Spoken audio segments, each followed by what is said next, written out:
ऐसे लिख देते हैं कि हमारे दादाजी स्वर्गवासी हो गए, लिखते हैं ना कई बार, दादाजी स्वर्गवासी। अब स्वर्ग के वासी हुए कि कहाँ के वो तो अलग विषय है, लेकिन यदि वास्तव में कोई दूसरी दुनिया ऐसी होती जहाँ स्वर्ग है तो दादाजी कोई एक फ़ोन तो करते, एक कोई कुछ लिख के तो भेजते कि भैया बहुत बढ़िया जगह है, तुम काहे पड़े हो वहाँ, आ जाओ यहीं रहेंगे।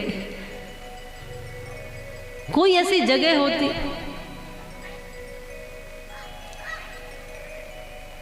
जीते जी कोई जाता नहीं, मरने के बाद कोई बताता नहीं, तो स्वर्ग की पहचान किसने करी बताओ। याद रखना, आकाश में नहीं है स्वर्गों की कोई दुनिया, और बेकार के भ्रमों में भटकी हुई है दुनिया। है स्वर्ग तो वहीं पर जहां मधुर मीठी वाणी, उस घर कभी ना आए कोई भी परेशानी, जिस घर में एक दूजे की बात जाए माने। इस भ्रांति को आज यही समाप्त कर देना कि मरने के बाद कहीं स्वर्ग जैसी कोई जगह मिलेगी। जो जीते जी स्वर्ग में नहीं रह सकता, मरने के बाद भी उसको कोई स्वर्ग नहीं मिल सकता। यहीं पर है स्वर्ग, यही है नर्क, यहीं पर जो कुछ भी है सब यहीं इसी दुनिया में है। आपकी दृष्टि में ही स्वर्ग है, आपकी दृष्टि में ही नर्क है। जिन परिवारों में माता पिता प्रसन्न हैं, खुश हैं, पति पत्नी आपस में प्रेम से रहते हैं, बाल गोपाल संस्कारी है, जिन घरों में भगवान की स्तुति भजन ही चलते रहते हैं, सदसंगति के साथ सदविचारों के साथ परिवार जीवन जीता है, वो घर ही स्वर्ग है। और जहाँ सुबह से शाम तक सर फोड़ते रहते हो आपस में एक दूसरे का, जहाँ माता पिता दुखी हों, जहाँ बच्चे संस्कारहीन हो, जहाँ शराब आदि तमाम व्यसन जिन घरों में चले गए हों, मांसाहार तमाम आदि व्यसन जहाँ परिवारों में हो, समझना वो घर ही नर्क है। और नर्क स्वर्ग की परिभाषा क्या होगी? कुछ अलग नहीं है, कोई ऐसी दुनिया नहीं है, इसलिए छोड़ देना कि मरने के बाद मिलेगा स्वर्ग। जो करना है जीते जी स्वर्ग बनाने के लिए करना। ये जो कथा भी कर रहे हो बाद में स्वर्ग मिलेगा इसलिए नहीं, जीते जी तुम्हारा परिवार तुम्हारा जीवन स्वर्ग बन जाए, जीते जी तुम स्वर्ग में रहने लगो, जीते जी आनंद में प्रसन्नता में रहने लगो।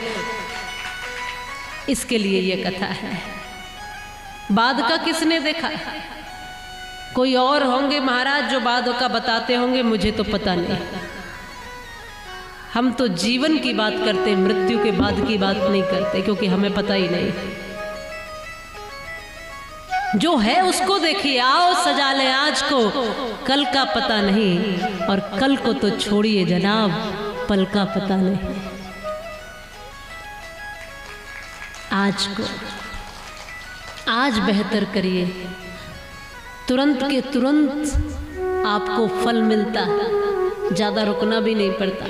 अगर आज आपने किसी भूखे को निवाला दिया है तो उसकी खुशी का अनुभव तुरंत होता है कि नहीं होता?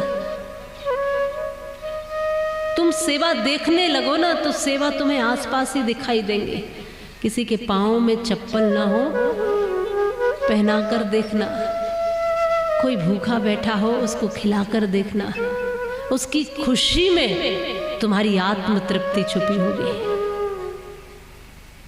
अभी ठंडा मौसम है, कोई ठिठुर रहा हो तो उसको कंबल उड़ाकर देखना।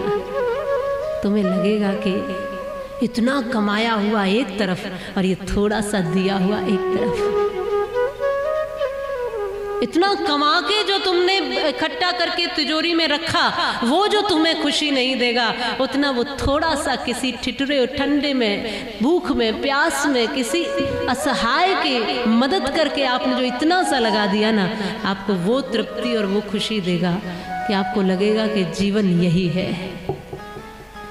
जो आत्म संतुष्टि, आत्म तृप्ति है ना, वो कहीं से खरीदी नहीं जाती।